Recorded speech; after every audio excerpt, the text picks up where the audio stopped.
कर्नाटकचे उपमुख्यमंत्री डी.के. शिवकुमार म्हणाले की महाराष्ट्राचे मुख्यमंत्री देवेंद्र फडणवीस यांनी कर्नाटकातील कृष्णा नदीवर बांधलेल्या अलमट्ट धरणाची उंची वाढवण्यावर आक्षेप घेतलाय।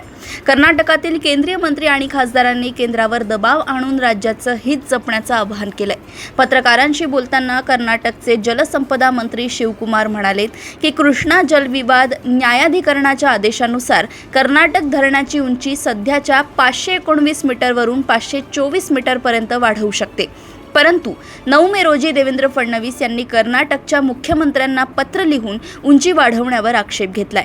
त्यांनी सांगितलंय की धरणाची उंची वाढवल्यास सांगली आणि कोल्हापूर जिल्ह्यांना पुराचा धोका निर्माण होईल, त्यामुळे कर्नाटक सरकारनं धरणाची उंची वाढवण्यावर फेरविचार करण्यास सांगितलंय। कर्नाटकला या प्रकरणात शेजारील राज्याशी कोणत्याही प्रकारचा संघर्ष करायचा नाही असं सांगून धरणाची उंची वाढवण्याबाबत राज्याला त्याचा पूर्ण अधिकार आहे असं शिवकुमार म्हणाले।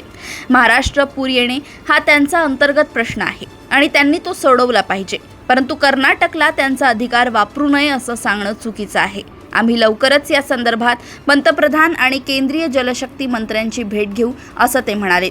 शिवकुमार यांनी राज्यातील केंद्रीय मंत्री आणि खासदारांना या विकासाची दखल घेण्याचे आणि राज्याचे हित जपण्याचे आवाहनही केलंय।